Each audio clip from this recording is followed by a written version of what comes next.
walaloon kun sin fayyada laata?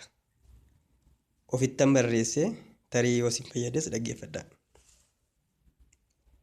Dhiibban dhimbiibamu. Bilchinni yeroo fudhata maaltu haal tokkoon guddata? Arra faca'ee maaltu boru muta? Jarjarreef maaltu boru ija godhata? Bilchinni yeroo fudhata maaltu haal tokkoon guddata? Arra faca'ee maaltu boru muta?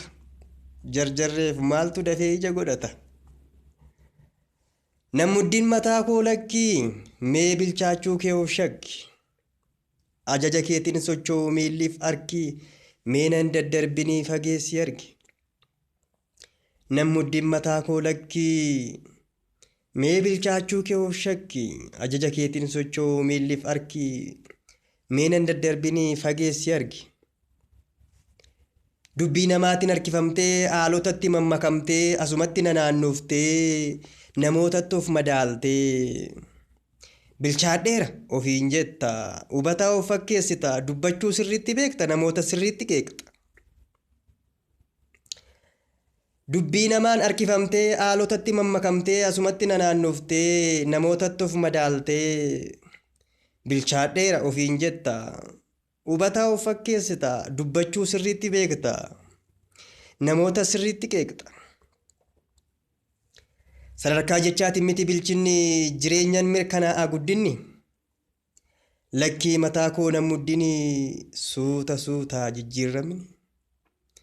Sadarkaa jechaatiin miti bilchinni jireenyaan mirkanaa'a guddinni. Lakkii mataa koo namuddini suuta suutaa jijjiiramni. Qoqqoraafamii qarami. Qoqqoramii naaf qaroomi. Dhiibbamii dhimbiibami. Raafamii calalami. Sittani irra deebi'e. Qoqqoraafamii qarami. Qoqqoramii naaf qaroomi. Dhiibbamii dhimbiibami. Raafamii calalami. Bilchaattu malee nan baattu. Ciccitu malee dhimma hin baaftu. Hubattu malee hin barbaadamtu. Xumurtu malee hin badhaafamtu. Bilchaattu malee nan baattu, ciccitu malee dhimma hin baastu, hubattu malee hin barbaadamtu, xumurattu malee hin badhaafamtu. Mataa koo dhagaa jirta? Of keessa dhaggeeffadhu qajeelfamoota hubadhu suuta jedhii sirriitti bilchaadhu mul'ata kee irratti xiyyeeffadhu. Bilchaattu malee nan baattu, ciccitu malee dhimma hin baaftu, hubattu malee hin barbaadamtu, xumurattu malee hin badhaafamtu. Of keessa dhaggeeffadhu qajeelfamoota hubadhu suuta jedhii sirriitti bilchaadhu mul'ata kee irratti xiyyeeffadhu. Malee yaa sammuu koo jarjarteef hundarran guutu waan dhiphatteef isarran duutu.